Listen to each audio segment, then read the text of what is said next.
ಅರ್ಕಾವತಿ ಡಿನೋಟಿಫಿಕೇಷನು, ಮೂಡ, ಈ ಥರ ಎಲ್ಲ ಸಿದ್ದರಾಮಯ್ಯನವ್ರಿಗೆ ಏನೇನೋ ಒಂದ್ರ ಮೇಲೆ ಒಂದು. ಈಗ 500 ಕೋಟಿ ಕಿಕ್ ಬ್ಯಾಕ್ ಯಾವುದೋ ಆರೋಪ. ಯಾವುದಿದು? ಅದೇ ರಾಮಮೂರ್ತಿ ಗೌಡ ಅನ್ನೋರು ರಾಜ್ಯಪಾಲರ ಹತ್ರಕ್ಕೆ ಹೋಗಿದ್ದಾರೆ. ನೋಡಿ ಸರ್, 2015 ನಡೆದಂತಹ ಈ ಘಟನೆನ ಈಗ ಯಾಕೆ ಬರ್ತಾ ಇದೆ? ನೋ ಐಡಿಯಾ, ನನಗೆ ಗೊತ್ತಾಗ್ತಿಲ್ಲ. 10 years ಲೇಟರ್ ಯಾಕೆ ಬರ್ತಾ ಇದೆ ಈಗ ಗೊತ್ತಿಲ್ಲ. ನೋಡಿ ಸರ್, 500 ಕೋಟಿ ಕಿಕ್ ಬ್ಯಾಕ್ ಇದು ನವೀಕರಣ ಮಾಡಿಬಿಟ್ಟಿದ್ದಾರೆ. 8 ಗಣಿಯನ್ನು ಹರಾಜು ಮೂಲಕ ಕೊಡಬೇಕಾಗಿತ್ತು. ಇದನ್ನು ನಾವು ಕೇಂದ್ರದ ನೀತಿ ಪ್ರಕಾರ ಅದನ್ನು ಉಲ್ಲಂಘನೆ ಮಾಡಿಬಿಟ್ಟು 2300 ಎಕರೆನ ನವೀಕರಣ ಮಾಡಿಕೊಟ್ಬಿಟ್ರು ಕಂಪನಿಗಳಿಗೆ, ಆಯಾ ಕಂಪನಿಗಳಿಗೆ. ಹಾಗಾಗಿ ಅದ್ರಲ್ಲಿ ದುಡ್ಡು ಹೊಡೆದಿದ್ದಾರೆ ಇವರು.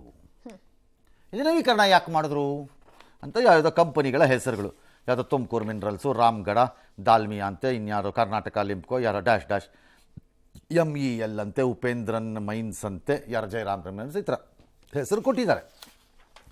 ಗವರ್ನರಿಗೆ ಅದನ್ನು ಇಸ್ಕೊಂಡು ದೂರುದಾರರ ಹತ್ರ ಚರ್ಚೆ ಮಾಡಿಬಿಟ್ಟು ಕಾನೂನು ವಿಭಾಗಕ್ಕೆ ಅಭಿಪ್ರಾಯ ಕಳಿಸಿದಾರಂತೆ. ಇದೇನು ನೋಡಿ ಅಂತ.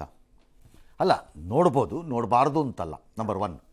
ನಂಬರ್ 2, 10 ವರ್ಷದ ಹಿಂದೆ ಆಗಿರಬಹುದಾದ ಒಂದು ಭ್ರಷ್ಟಾಚಾರ ಈಗ ದಾಖಲೆ ಸಿಕ್ಕಿದ್ರೆ ತರಬಾರ್ದು ಅಂತಾನೂ ಇಲ್ಲ ನನಗೇನು.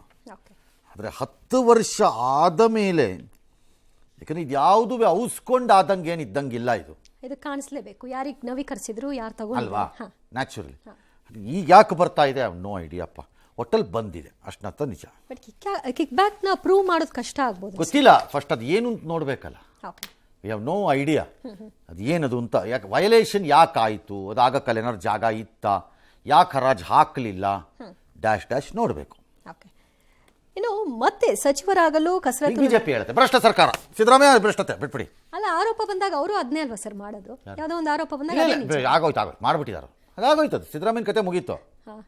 ಯಾಕಪ್ಪ ನೀನೇ ಅಧಿಕಾರದಲ್ಲಿ, ಅದು ಬೇಡ ವಿಚಾರ, ಅದು ಬಿಟ್ಬಿಟ್ಟಿದ್ದು, ನಮ್ಮ ಸಂಬಂಧ ಇಲ್ಲ. ಅದು ಯಾರೋ ಒಬ್ರು ತರಬೇಕಿತ್ತು, ಅವ್ರ ಅಧಿಕಾರದಲ್ಲಿ ಅದು ಬೇರೆ. ಈಗ ನಾನು ಅಧಿಕಾರದಲ್ಲಿದ್ದಾಗೆಲ್ಲ ನೀವು ಕೇಳಬಾರ್ದು. ನಾ ಹೇಸಿಗೆನಾ ಅದೆಲ್ಲ ಕೇಳಬಾರ್ದು ನೀವು.